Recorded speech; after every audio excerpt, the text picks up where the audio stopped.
On this episode of 26 Minutes with Dr. Warren Seigel, I'm joined today by Dr. Adam Rhodes as we delve into the essential topics of preventing emergencies in children.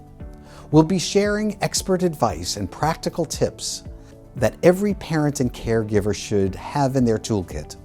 Don't miss this important discussion. It could be the key to keeping your child safe.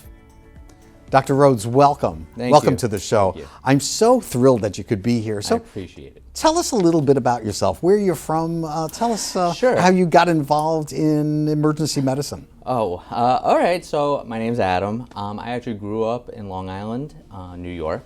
I actually went to college in the University of Miami, go Miami. After my time in Miami, I came back to New York and I went to College of NYIT, College of Osteopathic Medicine. After that, I really fell in love with pediatrics and I did my residency at Staten Island University Hospital, Northwell.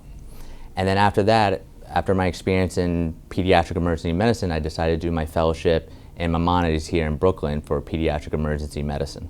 Wow, a long road to get to where you are. Can you explain a little bit about what is pediatric emergency medicine? I'm not sure everybody knows that specialty even exists. Yeah, I think most people think emergency medicine is just emergency medicine's all everywhere from the day you're born till the very elderly, but there actually is specialty in pediatrics, usually 0 to 18 years of life, maybe sometimes 21 depending on which state you're in. And the reason they did that dedication is they found that people dedicated to pediatric emergency actually had better outcomes. And it really is a full spectrum of anything from a stuffy nose to something stuck in their nose to a broken bone to a laceration to, heaven forbid, life and death situations such as respiratory diseases and things of that nature.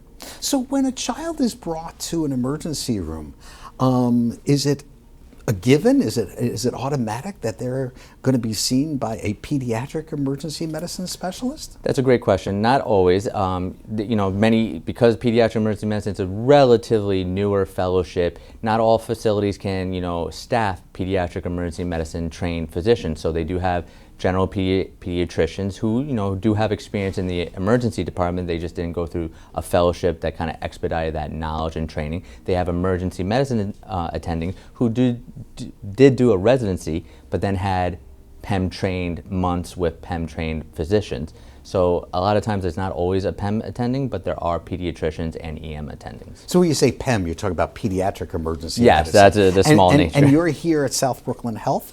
How long have you been doing this here? So here I've been here for the last 3 years, but I actually started and I fell in love with pediatric emergency actually being a student here many years ago. I got to do my pediatric emergency medicine 4th year rotation as a student here. And I got to do a lot. I got anywhere from nursemaid reductions, shoulder reductions, lacerations, all these interesting little things. And it really helped me fall in love with the type of specialty. And then go through residency, I fell with it even more. And then after my fellowship, I wanted to stay in the 5 boroughs, the New York area. And there was an opportunity here. And I had experience here many years ago. And I was fortunate enough to come back. Well, we're certainly lucky to have you here. Being so close to the beach, one of the things that I have to tell you, as the warmer weather comes, Yep. I'm very happy. I love the summer. Yes. But from a child standpoint, from a pediatrician standpoint, from a healthcare delivery system standpoint, I worry about all the injuries that we hear about at the beach. The biggest one, obviously, are drownings. Can you talk a little bit about how do we prevent drownings? So I think it encompasses multiple different aspects. Obviously, the biggest aspect when it comes to just the beach or swimming in general is you have to be present, right? If you have your children, you need to be present to watching your children. If your children want to go in the water, you should be with your children in the water. Saying, oh yeah, go in the water, that's not enough. You need to be there with them. Another recommendation I say to everyone is make sure there's a lifeguard on board, that they're working. They actually, if you look at many beaches, they have their flags. They tell you how rough the water is, so that's another indication whether I should let my child go in. But they actually have indications of the scope of which the lifeguard can see. So you want to be in that framework of where the lifeguard can actually see you. So you want to make sure you're present, you want to make sure the lifeguard is present and is capable of helping you and being able to see your child. And then the other thing I always say is they have these special life vests for children that are designed not just the water weenies that we're used to back in the day, but also the ones that go over the arms and over the chest. So I would say it's multifactorial. You want observation by you and your family, you want observation by the lifeguards, you want to make sure the lifeguards can see you, and then also have protective swimsuits for your children. I read something recently that talked about the number of parents who take their children to a pool. And pool safety is just as important as beach safety. And maybe we can talk a little bit about that in a second. And one of the things that this person wrote about was how many parents were accompanying their children, but actually they were looking at their phones. Yeah. So they weren't watching their children. What I heard you say, though, is I should be in the water with my children. At what age can I say, okay, go swim alone? So that's a really good question. I think, now we're seeing more and more children are going into these, like, you see 1-year-olds getting taught how to swim. Even if you think your child knows how to swim at 1 year old, I don't think I would feel comfortable letting my child just swim in a pool at 1 year old. So that's a question that's hard to give a definitive age.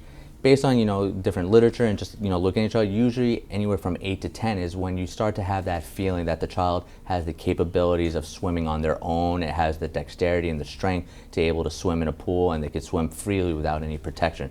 But it is a case-by-case situation. But I would say safe 8 to 10 before you even start thinking. Before that, you want to be in the water with your child. Even if they have protection on them, you want to make sure you're with them. Great point. What about multiple children? I have to tell you, when my children were little, they got swimming lessons, and they were probably better swimmers by the time they were 6 than I am today. But multiple kids, how do you deal with that? So this is something that I've seen a lot of families do at pool parties and things of that nature. There's, and it's not the easiest thing to do, but a lot of times families will, because they want to enjoy the party, they want to enjoy the barbecue, all these things, they actually hire a lifeguard for their pool party.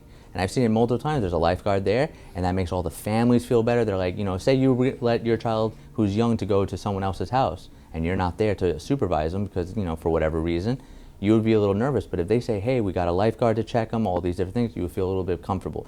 It comes down to you need to have, it takes a village to take care of a child. You need to have everyone on the same page. Hey, we need to make sure someone's in the water, checking those, making sure all the kids are okay. And if no one's in the water, the kids can't be in the water. Wow, I know New York City has had this problem since the pandemic, finding lifeguards. So here's a great way for a certified lifeguard to actually make some extra money on the side. But what about the certification for a lifeguard? I mean, just because I know how to swim doesn't mean I could save somebody else's life.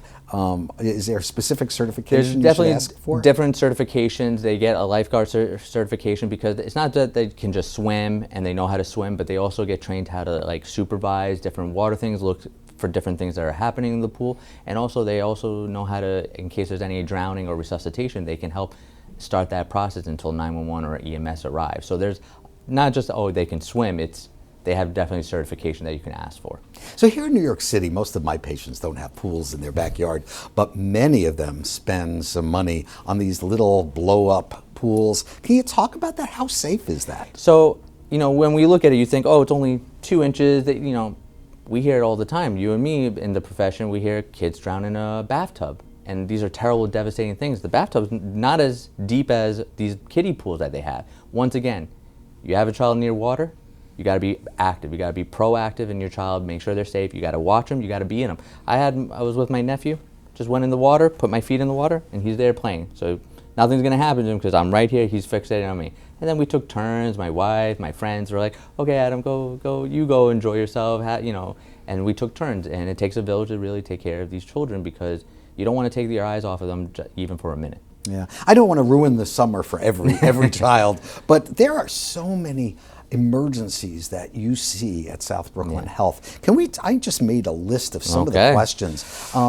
Can you give us some, from a pediatric emergency medicine standpoint, what would you say to parents about the bug bites, the mosquitoes that we're seeing? We're hearing about dengue fever, we're hearing about West Nile. What's your recommendation? So there's a lot of fears, and I understand that, and I get they get very scared. They hear all these terrible things. So I'm going to go through a list of just all the different things, and you can go through the full spectrum of what you would feel comfortable with. The one biggest thing is try to avoid being during when there's going to be the highest mosquitoes. That's during dusk and dawn. That's just the common area where the most mosquitoes are going to be. But obviously, they can come out at any time. So other things you can do is you can wear proper clothing that kind of protects you from these mosquitoes. Wear white or very light colored outfits that help you notice them, and then also that you can shoo them away. There are these different, bug sprays that you can use, but a lot of people get nervous about using them because of chemicals. I understand that, but there are other homeopathic things you can do. One of the biggest things is eucalyptus trees. You can actually plant them. I have them planted all over my house.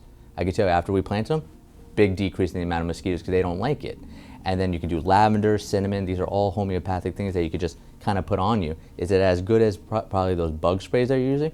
Maybe not, but if you feel that you're concerned about the chemicals that are in these bug sprays with DEET, as they call it, this is another option that you have. I always believe in doing multiple things, so I wear light colored outfits. I have my eucalyptus plants throughout the house to kind of, or outside the house to kind of prevent the bugs, and then just try to avoid those periods of time. And then they even have those special little purple lights. That's a new thing, that it doesn't really zap them, it kind of attracts them, and they get trapped and kind of kills them. They work really well on my deck, but it freaks my dog out. I have to tell you, I take that bug zapper out, and the dog isn't found for days.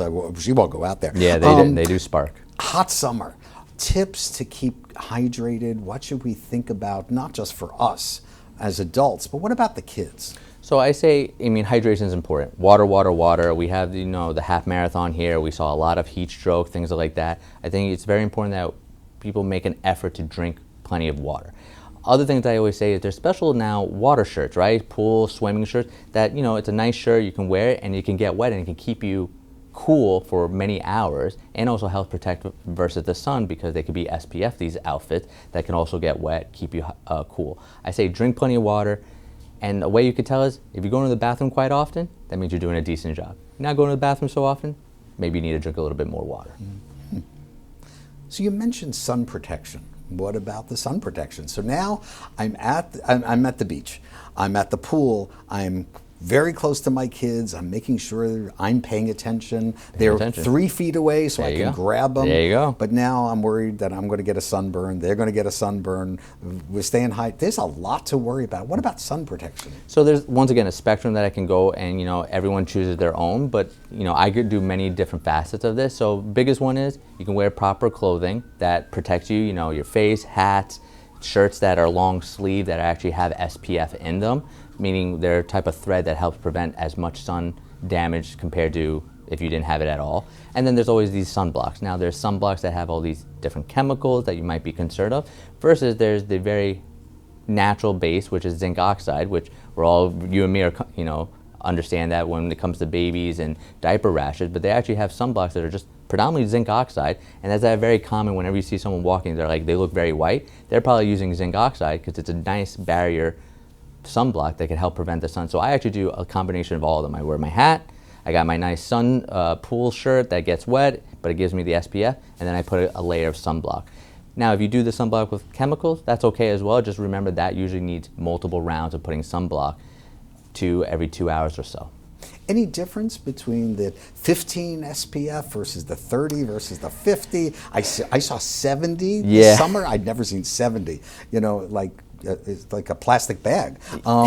Does it really make a difference? Some literature says that it does, some don't. Some say after 30 you're really not making as big of a difference. Some say the higher SPF actually means you don't have to put it on or apply it as much because it has more of the zinc oxide, which is kind of a very thick white paste, so it doesn't come off as often, so you don't have to reapply as often.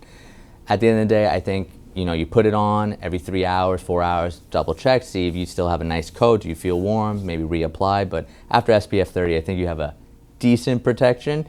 As for how often to apply, each brand and everything is a little bit different. And a very common question I get all the time is, at what age can I start using the sunblock, the zinc oxide, the SPFs? I mean, should a 1 week old who's out even be in the sun? Yeah, so I think definitely a 1 week old probably shouldn't be out in the sun. Usually, if you ask many physicians, 6 months is kind of agreed upon age where you don't want to start using those sunblocks, those chemicals, those SPF. Their skin is still very sensitive, very young, and the sun can cause a lot of damage, dehydration. So usually, rule of thumb, less than 6 months. Try to hold off, don't do any of those creams, make sure they're in the shade, make sure they have proper clothing, sun protection, hats, things of that nature. Anywhere between 6 months and 1 year old is when I start saying, yeah, you can start putting a little bit of sunblock, you know, try to do the zinc oxide, but keep, you know, making sure they're in the shade and proper clothing to prevent, you know, sun damage. So the topic of skin cancer is a whole different segment, which we will do. But I think it's important for parents to know that, you know, skin cancer does start in childhood. At what point do we say to older children or teenagers, it's okay to work on your tan? What do you think? I mean, should they be going to tanning salons? Again, as an emergency medicine physician, you may or may not see these kinds of burns, but as part of general health, people like to get a little bit of color, which, you know, is fine, but what do you suggest? So I have seen really bad burns, like, and you would think, oh yeah, they got a little red. No, some of the sun damage can cause really significant first and second degree burns to the point where, like, you know, occasionally it's almost like they got burned by a hot stove. So I think it's all, you know, in moderation in anything in life, right? So I would say to these kids that, you know, if you put some sunblock and you go out in the sun every few days, you're gonna get a nice little tan. It's not like the sunblock is gonna completely prevent any type of, you know, sun getting in and getting some color. It's all about just moderation. Instead of sitting there, you know, I see people that are like, I'm not gonna wear any sunblock, I'm just gonna get sun for 30 minutes. It's a lot of rays. I think if you really want that, you know, color and everything, it's gonna be, let's try to get that nice tan over a few days versus let's try to blitz, you know, and get all that sun right away. So as for the tanning, that's to each his own. I think natural sun, vitamin D, all those things, I think everything in moderation, use sunblock, things of that nature. Let the tan gradually develop over the nice summer. It's not like you're only going out to the summer once a day. So that's really helpful. But let's talk about the emergency room. When I think about the emergency room and I think of somebody in your specialty, pediatric emergency medicine, I think of kids who have been hit by cars. That's the first thing I think of. Yeah. And again, nice weather. Kids want to be out, whether they're walking on the street, whether they're riding their bicycle. I want them to get exercise. What's your advice? So I'm glad you brought that up. Probably my biggest thing outside of swimming and being present with your children is helmets. It probably kills me every time whenever I see a child in New York, in Brooklyn, Staten Island, where I live, not wearing a helmet. A helmet can make such a big difference to the child if, heaven forbid, anything happens to them. So I recommend every child, I recommend adults. We get a lot of bike accidents for adults as well in the ER. Helmets, helmets, helmets. If I didn't say it enough times, helmets. I think it's crucially important that these children wear helmets. I think it's important that parents emphasize that you have to wear a helmet. Obviously, there's other additional things you do, but I'm going to hit hard first, helmet. And the reason is because that's your head. And how many times I see kids, they hit their head, everyone's nervous. Do we have to get a CAT scan? Is it something more severe of an injury to the head? I had a child recently hit their head, ended up having a bleed inside the head. Were they wearing a helmet on the bicycle? No. So it's very easy to fall off bicycles. So my biggest thing, I would say, a helmet. After that, I would also talk about, you know, shoulder pads, knee pads, just to make sure no other further damage. And then I actually do promote this, and I think it's a good idea. We learn how to drive, right? We take driving courses and all that stuff. Well, there's actually courses or like way to train kids to properly use their bicycle. And then, you know, it's a fun little thing for kids to be like, here's a stop sign, here's a light, what are you supposed to do? Because riding your bike in New York is much different than riding your bike in the suburbs. So I think also educating your children about all the proper ways to ride your bike around the city also could go a long way from preventing serious harm to the children. As for walking, I agree. I want them to walk, I want them to play. I would say it's very important that be active, be proactive with your children. You gotta hold my hand. They have to understand when you cross the street, you gotta hold mom and dad's hand, you gotta hold aunt and uncle's hand, you gotta cross the street. And these just little things that you continuously teach and say, eventually children will just be second nature. They'll come to the stop sign, oh, gotta hold your hand. Oh, I wanna ride my bike, gotta wear my helmet. That's really helpful. That's actually helpful advice. At what age should you start getting kids used to the helmet? As soon as possible. So even on the tricycle? On the tricycle. Get them into the habit. Yeah, because if they're young and they're wearing the helmet as a tricycle, they're like, oh yeah, I always wear my helmet. But if you try to do it when they're 10, 11, and they never wore a helmet, they're gonna be like, oh, that's not cool, I don't wanna wear that. And it ruins your hair. You know, let's face it. Yeah. When you're 12, how your hair looks is much more important than when you're 3 or 4. Yeah. At what point should people stop wearing helmets?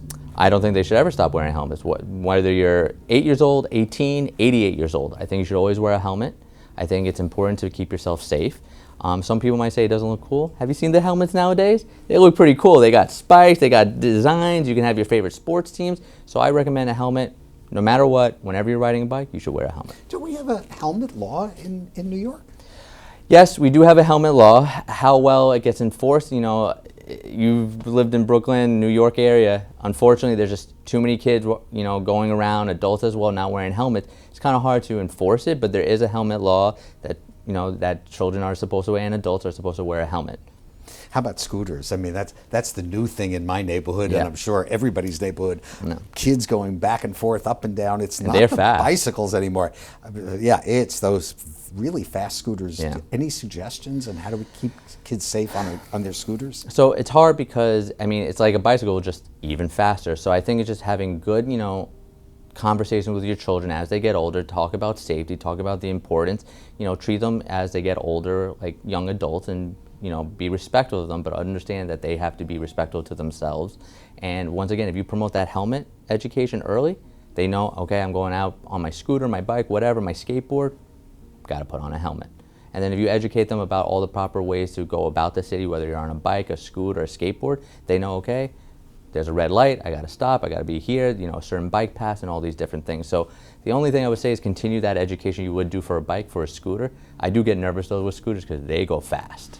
So now that we've taken away all the fun from every child in the I know, summer, yeah. Again, as a pediatric emergency medicine physician, what are the common things that you see that you say, you know, I'm really glad we have specialists in children in our pediatric emergency room here at South Brooklyn Health? What are the things that you see that you want parents to know this is where you should come in an emergency? So at the end of the day, whenever your child is not feeling well or sick, I want, you know, that's an emergency to that family. I've noticed a lot of times patients go to urgent cares or these different places, and the urgent care just sends right to the ER because they're nervous about whatever. There's a foreign body in the nose, a dislocation of the shoulder, a dislocation of the wrist, all these different things. You come to us, we can take care of you. We can fix that nursemaid, as we call it. We can fix that shoulder reduction. We can fix that broken bone. We could get that foreign body that you went to 3 different urgent cares, no one knows how to get it out. We'll get it out in a minute, and the kid's gonna be smiling, playing as if nothing happened. So I would say you can come to us for, you know, anything from X, you know, A to Z. As for how severe it is, you know, we have the staffing to help you with, but anything that's an emergency to them, feel free to come to us. So that's a really, really great point. I remember a teacher of mine saying, anything that happens to my child is an emergency.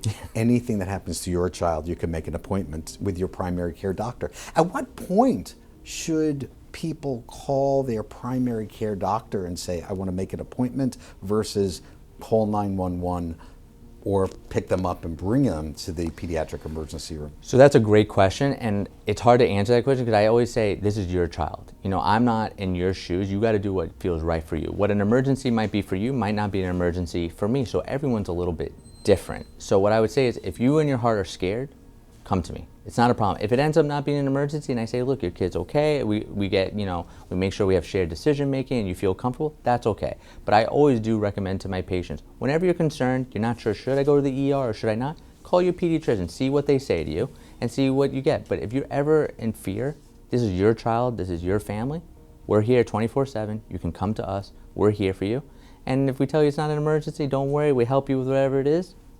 It's a beautiful thing, and if it is an emergency, we'll take care of that as well. So you're here for the acute care, you're here for the emergencies, you're here talking to us about prevention, which is what this program is about. Are there anything that you would like to get out there and tell parents, hey, this is really something that you shouldn't have to deal with? You know, I'm thinking of overdoses, poisonings, things in the home. Are there other messages you want to get out there for parents of how to keep their kids safe?